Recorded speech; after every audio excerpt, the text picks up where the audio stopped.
have so much to talk about. Yeah. Congratulations. 4 nominations. Which one should we talk about first? Okay, let's do Little Fires Everywhere. So is it just you and your mom? Mm-hmm. When will we see season 2?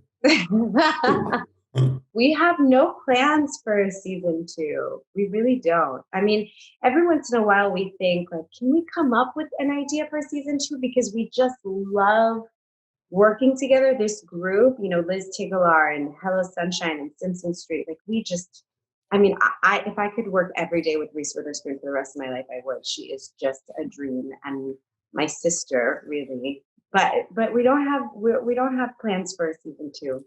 We have other projects in development. Our companies are teaming up for some other projects. Is it bittersweet? I guess bittersweet. Like when you walk away from a project like that, because it's not like I don't know how to explain it, but I have to say it. But it's just this little contained.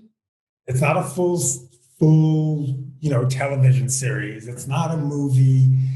You walk away from it. I guess it's every project. How sad is it after you become this little family? Yeah. The limited series was challenging because it's enough time for you to really know how much you love these people. It's enough time to really they fall in love, and then you got to pull the plug. But I just, I don't know. I feel so lucky that we were able to do it. The novel is so special, and Reese is such a phenom, and the whole cast and crew that we were able to assemble together. I'm happy we had it.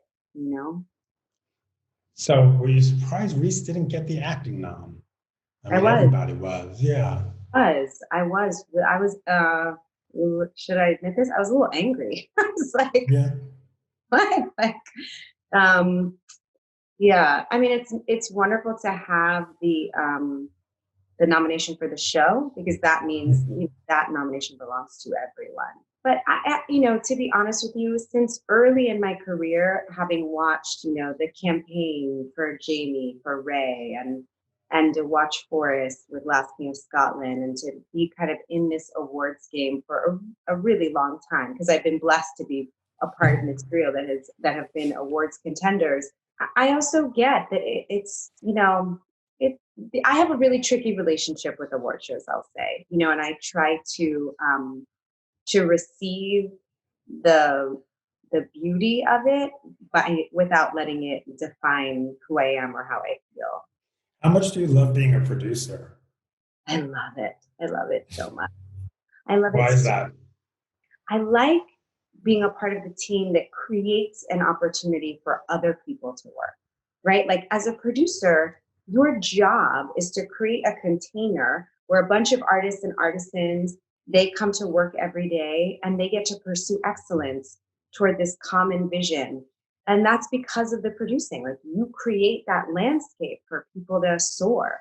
So I really like that. And I think I like the problem solving. That's the 7 seasons of Olivia Pope. Like, I like the problem solving. I like being a part of a team. And I really enjoy kind of that group, team, family feel. You like being the boss? No, I don't know that I like being a boss, but I don't dislike being a boss, but I think I like being a coach. I like figuring out ways to inspire people and to motivate people and to push people into even being able to surprise themselves by their level of excellence. Yeah, I mean, I love mentoring. Like when interns or at Variety or wherever I've worked, I just love watching young people get it. Yeah. And they get that moment and they come to you and you're like, I didn't have to correct something that I've had to correct all that time. And they get it and you're just like, oh. And we had that with all these young actors on the show. I mean, it is one of the things, I think the nomination that means the most to me is, I think so, I think this is true, I think it's true, is Lynn Shelton's nomination. Like what she did with those kids she really created a world where they could present those performances that they give. Every single one of them is so honest and pure, and they're stellar. They give these phenomenal performances, every single one of them. And Lynn created a space for them to do that, and the inspiration for them to do that. She rehearsed with them, and she met with them and worked with them, and she's so special. So I think a lot about that with our young actors in particular, how much she poured her heart into their performances. American Son. My son never came home. Was it in Toronto that Yeah. we first talked about it? Yes. And the story that I remember, and I actually tell people, I relay the story, is about your dad. Talking about. It's always, he's stealing all my thunder. Everywhere I go, it's just all about my dad, which I love. Well, you've told a great story, a very moving story about going on vacation. And you said, Dad, where are you going? And he said, I have to get my ID if I'm driving. And that story has stayed with me for so long. I mean, obviously until now.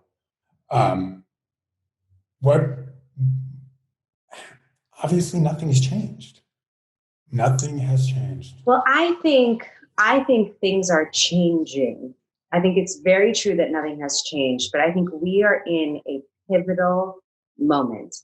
We are in one of those crossroads moments in the life of this democracy. And you really see it. Like, you see people demanding change in their vote, in their census, in the protesting and the marching, in the volunteering. Like, even in the conversations, you see that we are at a new level of awakening around the reality of institutional racism in this country and our history of oppression. And I think we just have to keep pushing. We just have to keep moving forward in that dialogue and holding our elected officials accountable and empowering elected officials that reflect our values. And in our smaller communities, at our dinner tables, at our, on our family Zooms, like, we have to hold each other accountable and continue to create change. Like, we are in a moment of change. I've talked about this. I think I've even talked about it with you.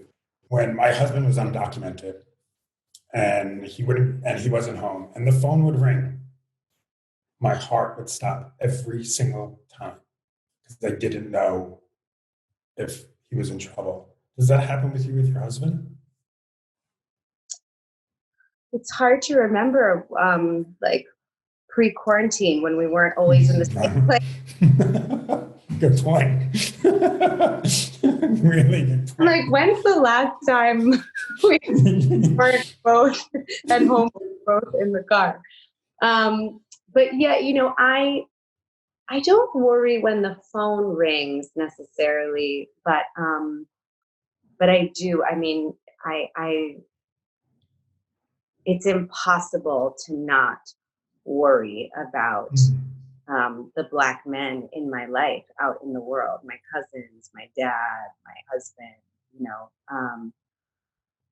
That is the reality of loving a Black person in America, is you open yourself up to the vulnerability of the danger that Black people face every day. I mean, I think a lot about it because I remember, like, begging Shonda when I was pregnant, couldn't Olivia Pope be pregnant? Because I was like, how are we going to hide this person inside me? Like, baskets, right? Basket. But I don't even know how to do the Olivia Pope walk with a human being inside me. Like, I don't. And she was adamant that Olivia Pope was not going to have children. And it wasn't until I started rehearsing for American Son that I got it, because Olivia Pope had no vulnerabilities.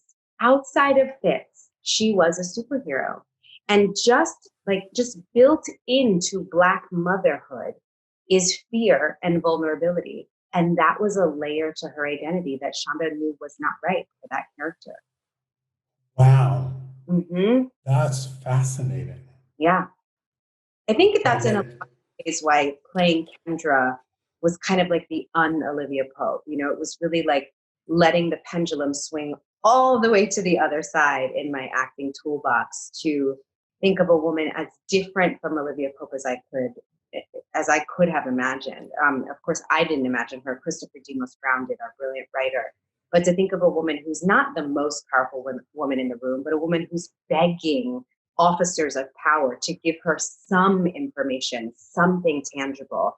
A woman who is not, in love with this dashing white man who loves her enough to go to war with her, but actually a white man who's broken her heart by sleeping with a white woman. A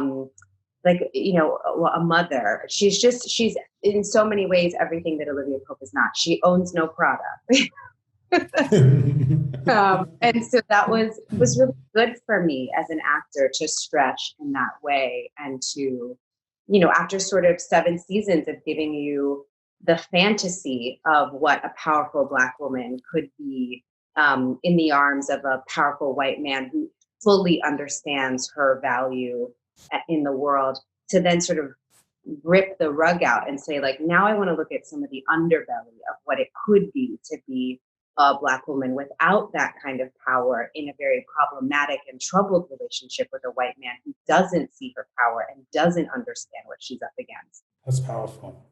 So let's go to a little fun subject, live in front of a studio audience.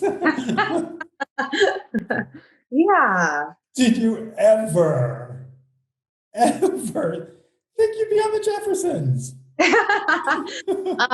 I didn't, but what a joy, I mean, what an absolute joy to be a part of that team and to bring those shows back. Norman Lear is such a hero of mine. And the Jeffersons lives in apartment 12D. I grew up in apartment 12D in the Bronx, which I remember as a kid. And so it's so tremendous to work with him. And of course, I adore Jimmy Kimmel. And I love working with him. So it was really, what happened was on the first special, which they've already won an Emmy for, I just wound up, because I love producing, I wound up really working with them in the trenches, trying to be of service to Norm and Jimmy and Brent Miller as much as I could. And it was important to me that the show succeed, that these classic shows be celebrated in the right way. And so I really wanted to sort of lend my voice as a woman, to be additive as a woman and as a Black person to the team of producers. And so, and Jimmy Burrows. And so they came back for the second special and invited me to produce officially. And, I was like, I get the hint. So it was very sweet and really kind, and I love working with those guys. So it's really fun to have been officially a producer for the second one. So what sitcom would you love to do live in front of a studio audience? What's another one? I can't tell you because there's stuff in the works, but don't worry, we are ramping up for the next special. We're really excited. Have you seen, do you know casting? Like, where are you at? No. In the process? I mean, some casting we have, because the first 2 have been so successful that now we've had some actors come to us to say, like, I want to play this person in this. And, Norman's catalog is so extensive. So we have a lot of possibilities and some really exciting prospects. When do you feel like when will you feel safe going back to filming again? I was going to be filming last weekend. I was scheduled to film, and we did multiple phone calls about it with my physician, because I had childhood asthma and my parents are both 80 and live in our guest house. So I have to be really, really careful. But it just wound up that with rewrites, the scenes that I was going to complete for the prom, we didn't need to do. So they did do some filming, and I felt really good about the protocols. but again, it wasn't an extended shoot. You know, it was going to be like literally a half a day, which is why we were like, do we really need that moment? But I think we're going to get there. You know, I'm really inspired by what Tyler Perry is doing. And he, of course, has the infrastructure to do that. But it's really smart the way he's quarantining folks and keeping sort of a production bubble. And so I'm really watching what Tyler's doing today. I actually texted him this morning and was like, what are we filming? What are we doing, Tyler? We're going to get together and figure out what we're filming at your studio. It feels so safe. Move your parents down there. Yes. Just down to Tyler Perry Studios. Tyler loves my parents. Tyler would probably fly my parents to the studio before he flew me. He'll take my parents over me any day, as would most people. So how much singing and dancing did you do in the prom? A little bit. Yeah. I did a ton of musical theater in high school and college, and it's been a long time since I've been able to flex those muscles, and I've never sung on screen before, so it was really fun. And I loved working with my on-screen daughter, Ariana DeBose. She is, of course, Anita in Spielberg's West Side Story, and she's just so brilliant. And she was the Bullet in Hamilton. So I really love her, and I'm really excited for everybody to see her in the film. The whole cast, I mean, everybody's amazing. Meryl is phenomenal. I mean, not that she's always phenomenal, but I'm telling you, in the prom, it's like, just being there during filming, I was like, she's incredible. Yeah, I heard she was doing like these major high kicks and fan kicks and spins and high notes and belting. Like Meryl Streep has a belt, people, like a for real Broadway belt.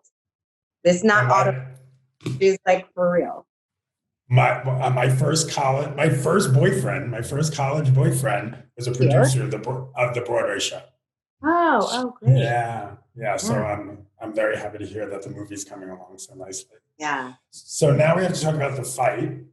Mr. Chief Justice, and may it please the court, the Secretary's decision rested on a single assertion that every case that they followed in the doc is just so powerful. How did you get involved? Obviously, you're a friend of the ACLU. You've been honored by them. Yeah. Yes. So how did you get involved in producing this amazing documentary? You know, I think we were 7 days into the Trump administration, and he enacted this Muslim ban. And I remember it being one of the first moments where I was like, oh, here we go. Like, this is what it's going to look like. This is what it's going to feel like. The attack on civil rights and civil liberties. And like a lot of people, I was just riveted to the news, like watching all of the protesters on the ground at the airports in New York and outside the federal courthouse in Brooklyn. And when the lawyers from the ACLU exited the courthouse in their triumphant victory, I just thought, yes, like these are our heroes. These lawyers are going to be in the trenches, fighting the fight for the most important legal battles of our lifetime for the next 4 years. And who is following them with cameras? Like, who's going to capture it? Because this is the real life Justice League. So who's going to be with them? And luckily for me, the filmmakers who made Wiener had the same idea on the same night. And we found out, and we just decided to join forces and try to get the ACLU to let us follow them around. So at first they said no. and we took that as an invitation. And we just kept at it, you know, sort of based on the filmmaker's reputation and their amazing way of building trust while also being invisible. And then my relationship with the ACLU, eventually we were able to get this unprecedented access behind the scenes into what real heroic leadership looks like. It's empowering to watch, but it's also depressing. It's Mm-hmm. really sort of this seesaw, because you see the fights that happen. Yeah. And the ACLU won, but where are we today? All of those fights are still happening. So when you watch it, when you start coming together, is it empowering? Is it scary? I mean, it's scary. I think it's hopeful. I mean, I think what a lot of people have said is that it is at times hard to watch, but it's so encouraging to know that, like, when you wake up in the morning and you think, like, I don't know what to be panicked about today. Should I be more stressed out about the attack on women's reproductive rights, or the attack on the LGBTQ community, or the attack on immigrants communities? I mean, you can belong to many of those communities and think, like, or the attack on Black bodies in police violence. Like, there are so many battles to be fighting right now. But I get comfort, and so many people have said they get comfort by waking up and knowing that the ACLU is in that fight. That no matter what it is, no matter what we're facing, you know that there is a place. Like, you can read it online or in the newspaper and think, oh my God, but you know that the very next paragraph will mention Bridget or Dale or, one of these incredible heroes, Chase, who is going to meet that challenge courageously and with perseverance and resilience. And then the end of the film, there's that beautiful quote from Dale where he talks about that they're going to continue to fight, but they can't do it alone, that they need us. They need us in the streets. They need us at the voting booths. They need us to show up to fight this fight with them. And that part of the film, I think, is so inspiring, to get to that at the end, to realize that we may not have gone to law school, you and I, but we have our own gifts and assets that we can bring to the fight.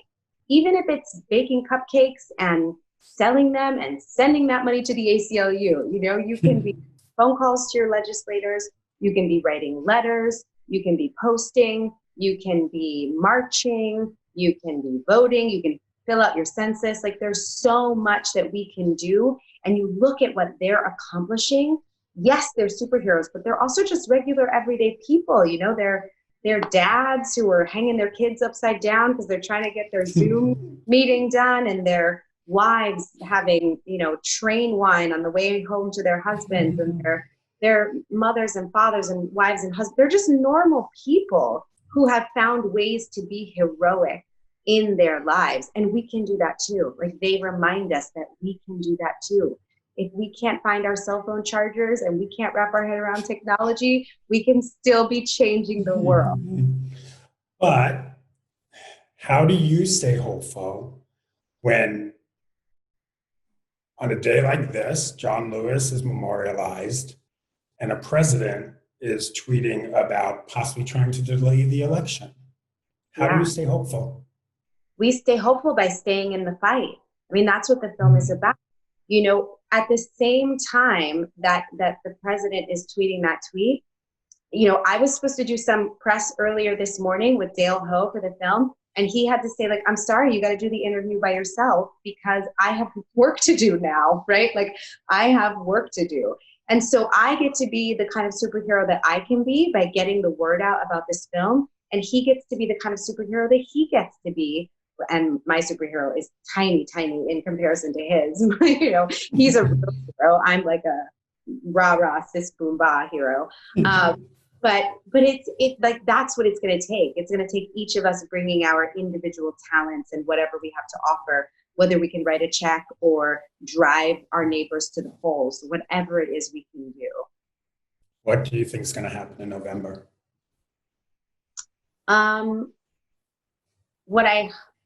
What I pray happens in November is that we're able to have a fair election. I pray that people show up to vote. I believe that if people have equal access to voting, fair access to voting, and that if we can remind people that they are the heroes of their own community, then I believe in us electing not just a president, but representatives and sheriffs and DAs that stand for the values of inclusivity and belonging and equity and justice. I think, so often when a crisis happens in this country, whether it's COVID or the election in 2016, people get online and suddenly Olivia Pope is trending. Olivia Pope, fix this. Olivia Pope, you have to save the day. And I want to say to people, Olivia Pope is not real. Like you, whoever you are, listening to this podcast, reading this article, like you have more power than Olivia Pope, because Olivia Pope cannot vote. Olivia Pope cannot fill out her census. Olivia Pope cannot volunteer or write a check to the ACLU. Real people can do that. So if we can remind people that they, not Olivia Pope, are the solution to the problems in their community, they are the answer to the pressing issues that they care most about, then I have real hope for this country. I believe in the vision of what this we the people can be. You know, we the people, where all of us are people and are considered part of that vision and dream. I believe in that, but I want other people to believe in it too. And not because I'm Kerry Washington and I want you to believe in it. I want you to believe in it because of your power. There are so many voters in this country who honestly have more power than I do as Kerry Washington. Like, I live in a state that's not a swing state. It's not a state that's going to matter as much as Wisconsin and Virginia and North Carolina and Michigan. You know, like, these are places, your vote, if you live in one of those states, your vote matters so much. Arizona, like, you have the opportunity to be a part of history, to make history, to like have this country live up to its own dreams. So I'm excited, I'm inspired, I'm hopeful, and I'm in the trenches working. And I know I've asked you this before, but I'm going to keep asking you because every time you talk to me, you're so inspiring. When are you going to run for office? And you laugh every time. I do. I'm not going to run for office, but I do hope that that this film, that films like this, you know, like films like Good Trouble and like The Fight, I hope that this kind of work inspires other people to run. You know, I hope a show like Little Fires, you know, that talks so much about race and class and you know, unconscious bias. I hope that people get inspired to step into their power. And I have met some young people who say, you know, they were inspired to run for office because of Olivia Pope, or and I've met young people who I was with on the campaign trail for Barack Obama in 2008 and in 2012, and who say like that time was so inspiring. So I'm more than happy to just continue to inspire other people to run for office. I don't think that's my calling. You're amazing. Thank you, Kerry. Thank you so much. Stay well. You too. Send my love to your other half. I will. Take care. Bye.